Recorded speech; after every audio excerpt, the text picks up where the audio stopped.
America কি তবে ইরানের শক্তির কাছে হার মানল? ট্রাম্পের যুদ্ধবিরতি কি আসলে পরাজয়ের অন্য নাম? একদিকে মধ্যপ্রাচ্যে ইসরায়েলের ভয়ঙ্কর মাস্টার প্ল্যান, অন্যদিকে চীনের জ্বালানি সংকটে রাশিয়া ত্রাতা হয়ে আবির্ভাব। পুরো বিশ্ব রাজনীতির সমীকরণ কি বদলে দিচ্ছে তেহরান? পর্দার আড়ালের সেই রুদ্ধশ্বাস সমীকরণ জানতে ভিডিওটি শেষ পর্যন্ত দেখুন। বিহাইন্ড দ্য সিনের আজকের এপিসোডে আমরা বিশ্লেষণ করব ইরান কিভাবে নতুন সুপার পাওয়ার হয়ে উঠছে এবং কেন খোদ হোয়াইট হাউসকে এখন পিছু হটতে হচ্ছে।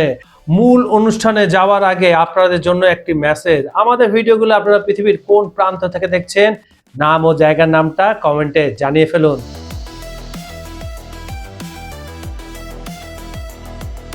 বর্তমান ভূ রাজনৈতিক প্রেক্ষাপটে ইরান বিশ্বকে বুঝিয়ে দিয়েছে তারা কেবল একটি আঞ্চলিক শক্তি নয়, বরং একটি উদীয়মান মহাশক্তি।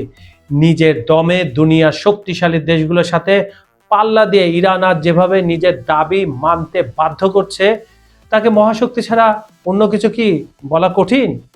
সাম্প্রতিক ঘটনা প্রবাহ বলছে ইরান তার শক্তিমত্তার এমন এক পর্যায়ে পৌঁছেছে যেখানে খোদ আমেরিকাও আজ কোণঠাসা হয়ে গেছে।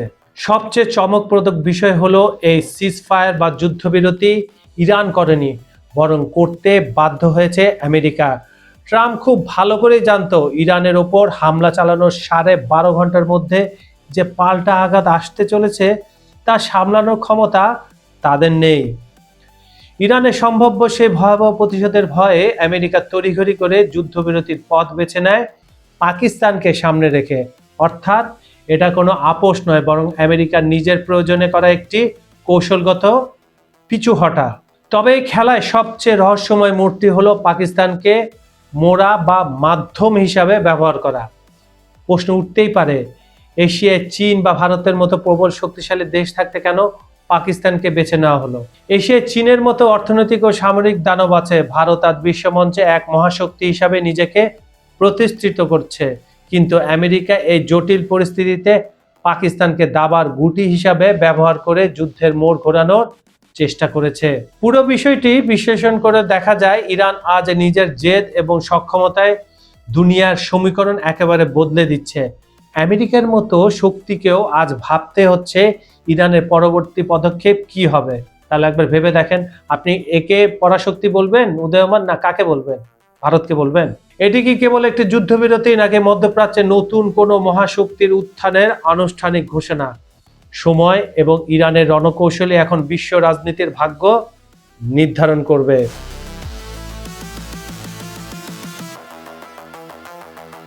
যুক্তরাষ্ট্রের সাঁড়াশি অভিযানে ইরানের বন্দরগুলো এখন কিছুটা অচল রয়েছে। মার্কিন নৌ অবরোধের তোপে তেহরান থেকে চীনের তেল আসার পথ তারা বন্ধ করে দেওয়া কথা বলছে, কিন্তু বেইজিং নিয়ে যাচ্ছে। ইরান থেকে তেল নিলেও বেইজিং কিন্তু তার জন্য একটা বিকল্প রুট আরো ব্যবহার করছে, এবং বেইজিং যখন তীব্র জ্বালানি সংকটে ঢুকবে এই ধরনের একটা আশঙ্কা করছে, ঠিক তখনই ত্রাতা হিসাবে অবতীর্ণ হলো পুতিনের। বেইজিং এর প্রেসিডেন্ট শি জিনপিং এর সাথে রূপকথার বৈঠক শেষে রুশ পররাষ্ট্রমন্ত্রী সার্গে ল্যাভরভ স্পষ্ট জানিয়ে দিলেন চীনকে এক বিন্দু জ্বালানি সংকটে পড়তে দেবে না মস্কো। পশ্চিমাদের রক্তচক্ষু উপেক্ষা করে বেইজিং এর শূন্য ভান্ডার পূর্ণ করতে প্রস্তুত ভ্লাদিমির পুতিনের রাশিয়া। চীন ভালো করে জানে ইরান থেকে সে যে করে হোক তেলটা নিয়ে আসবে, তারপরও বিকল্প পথ হিসাবে রাশিয়া থেকে তারা তেল নেয়, সেটাও তারা বাড়িয়ে দেবে। এই কথাটাই মূলত এই আলোচনায় ল্যাভরভের সাথে আলোচনায় উঠে এসেছে। ল্যাভরভের এই ঘোষণা বিশ্ব রাজনীতিতে যেন এক নতুন দহন ধরিয়ে দিয়েছে। তিনি সগৌরবে দাবি করেছেন ওয়াশিংটনের কোনো নিষেধাজ্ঞায় পুতিন সে অটুট বন্ধতে ফাটল ধরাতে পারবে না, বরং এই সংকট বেইজিং ও মস্কোকে আরো কাছাকাছি নিয়ে এসেছে। ইরানের তেলের উপর চীনের অতি নির্ভরশীলতাকে পুঁজি করে আমেরিকা যে চাল চেলেছিল রাশিয়ার বিকল্প সরবরাহের প্রস্তাবে, তা এখন ভেস্তে যাওয়ার উপক্রম। বন্ধুরা, একটু ভাবার চেষ্টা করুন। এই যে ইরানকে যে টার্গেট করে মার্কিন যুক্তরাষ্ট্র এগোচ্ছে, মূল টার্গেট কিন্তু ইরান না, মূল টার্গেট হচ্ছে এই পুরো মধ্যপ্রাচ্য এবং এশিয়ার এদিকটা, দক্ষিণ পূর্ব এশিয়ায় চীনের প্রতিপত্তিকে আটকানো। ইরানের তেলের পাইপলাইন কাটার জন্য না, এটা মূলত সাপ্লাই চেন চীনের কাটার জন্য এত দহরম মহরম ট্রাম্পের। ইরানকে সামনে রেখে তারা চীনকে কুপঘাত করতে যায়। কিন্তু এটা ভুললে চলবে না যে ক্রেমলিনে পুতিন বসে আছে, আর শি জিনপিংও খুবই বুদ্ধিমান, ইরান তো রয়েছেই।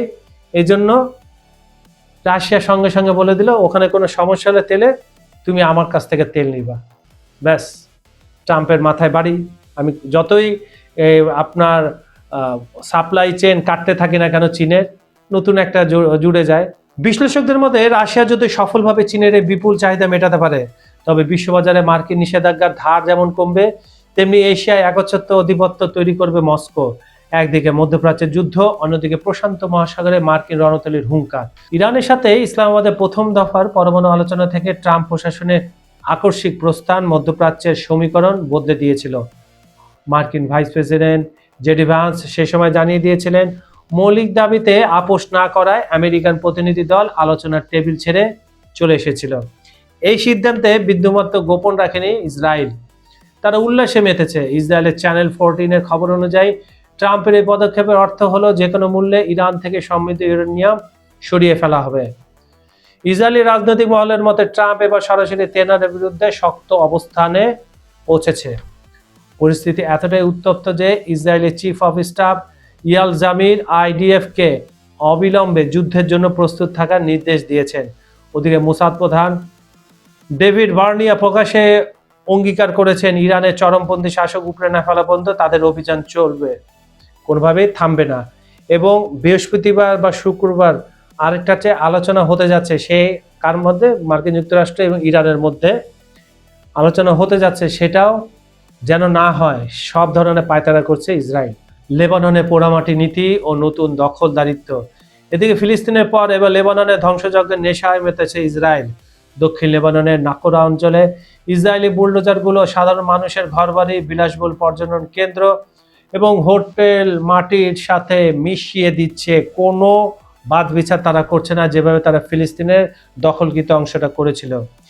রয়টার্স জানাচ্ছে, ইসরায়েল লিতানি নদী পর্যন্ত দক্ষিণ লেবাননের দখল করার ঘোষণা দিয়েছে। প্রধানমন্ত্রী নেতানিয়াহু স্পষ্ট করেছে, তারা লেবাননে একটি গভীর নিরাপত্তা অঞ্চল তৈরি করতে চান, যা কার্যত লেবাননের সার্বভৌমত্বকে হুমকির মুখে ফেলেছে।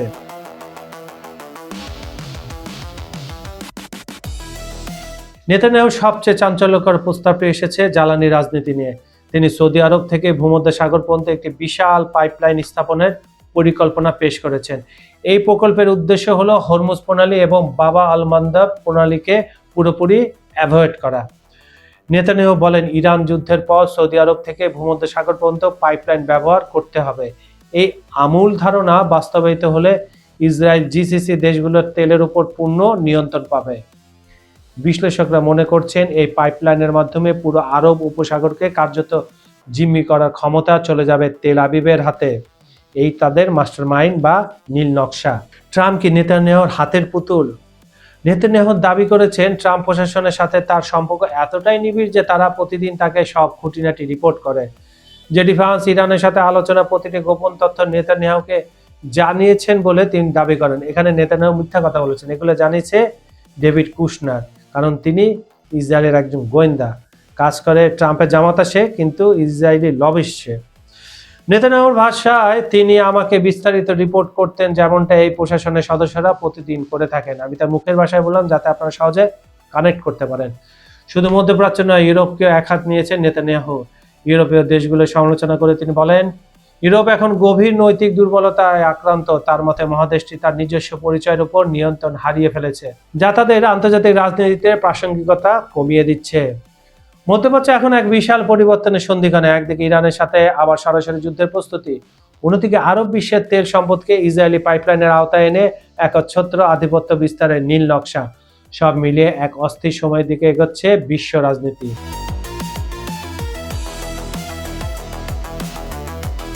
ইসলামাবাদে গত সপ্তাহের অমীমাংসিত বৈঠকের পর ইরানের সঙ্গে আবারও আলোচনার টেবিলে বসতে চায় ওয়াশিংটন। তবে এবার ডোনাল্ড ট্রাম্পের তুরুপের তাস, দুটি কঠিন শর্ত। কূটনৈতিক সূত্র ও ইসরায়েল হ্যারম এর বরাত দিয়ে জানা গেছে, হোয়াইট হাউস স্পষ্ট জানিয়ে দিয়েছে, আলোচনা শুরুর আগে হরমুজ প্রণালী সম্পূর্ণ ও অবাধে উন্মুক্ত করতে হবে। যদি ইরান কোনো জাহাজের পথ আটকায়, তবে চোখের বদলে চোখ নীতিতে কোনো ইরানি জাহাজকে ওই পথে চলতে দেওয়া হবে না, এখন যেটা করার চেষ্টা করা হচ্ছে। ট্রাম্পের দ্বিতীয় শর্তটি আরও বেশি কৌশলগত। আলোচনা টেবিলে বসায় ইরানি প্রতিনিধিদের হাতে চূড়ান্ত সিদ্ধান্ত নেওয়ার পূর্ণ ক্ষমতা থাকতে হবে। বিশেষ করে যে কোনো চুক্তিতে ইরানের শক্তিশালী সামরিক শাখার লিখিত বা চূড়ান্ত অনুমোদন নিশ্চিত চাইছে যুক্তরাষ্ট্র, মানে ইরানের যে গার্ড আছে তারা। শক্তিশালী ইউনিট। এদিকে তেহরানের অন্দরে চরম অস্থিরতার খবর পাওয়া গেছে। প্রেসিডেন্ট মাসুদ পেজেশকিয়ান ও পররাষ্ট্রমন্ত্রী আব্বাস আরাগাচির রাজনৈতিক অংশের সঙ্গে রিপাবলিক গার্ডের কর্মকর্তাদের দ্বন্দ্ব এখন চরমে বলে খবর আসছে পশ্চিমা মিডিয়ায়। এমনকি আগের বৈঠকে এই গার্ডের কর্মকর্তারা ইরানি প্রতিনিধিদের কথা বলতে বাধা দিয়েছেন বলেও অভিযোগ উঠেছে। ধুঁকতে থাকা অর্থনীতিকে সম্পূর্ণ ধস থেকে বাঁচাতে প্রেসিডেন্ট এখন স্পিকারের সহায়তা খুঁজছেন। তবে পাকিস্তান ও রয়টার্স নিশ্চিত করেছে উভয় পক্ষে দ্বিতীয় দফায় প্রস্তুতির জন্য ইতিবাচক সাড়া দিয়েছে। এখন দেখার বিষয়ে ট্রাম্পের এই কড়া শর্ত মেনে তেহরান ইসলামাবাদে ফিরে আসে কিনা। বন্ধুরা, সব মিলিয়ে বিশ্ব রাজনীতি এখন এমন এক মোড়ে দাঁড়িয়ে যেখানে প্রতিটি পদক্ষেপই নতুন কোনো ইতিহাসের জন্ম দিচ্ছে। কিন্তু আপনার কি মনে হয়, আমেরিকা কি সত্যি ইরানের শক্তির কাছে নতি স্বীকার করলো, নাকি এটি ট্রাম্পের বড় কোনো চাল? আপনার মূল্যবান মতামত অবশ্যই নিচের কমেন্ট বক্সে জানান। আপনাদের প্রতিটি কমেন্ট আমরা গুরুত্ব দিয়ে পড়ি। আর হ্যাঁ, ভিডিওটি তথ্যবহুল মনে হলে একটি লাইক দিতে ভুলবেন না কিন্তু। আপনার একটি শেয়ার হয়তো অন্যকেও এই জটিল সমীকরণ বুঝতে সাহায্য করবে। যারা এখনো আমাদের খবর সংযোগ পরিবারে যুক্ত হননি, এখনই সাবস্ক্রাইব করে বেল আইকনটি চেপে রাখুন, যাতে পরবর্তী রুদ্ধশ্বাস বিশ্লেষণটি আপনার মিস না হয়। স্ক্রিনে আসা আমাদের আগের ভিডিওটি দেখতে পারেন যদি আপনি মধ্যপ্রাচ্যের পেছনের আরো গভীর রাজনীতি জানতে চান। আমি কাজল হায়দার আজ এখানে বিদায় নিচ্ছি। দেখা হচ্ছে আগামীকাল ঠিক একই সময়ে। ততক্ষণ পর্যন্ত ভালো থাকুন, সুস্থ থাকুন আর খবর সংযোগে সাথেই থাকুন। আল্লাহ হাফেজ।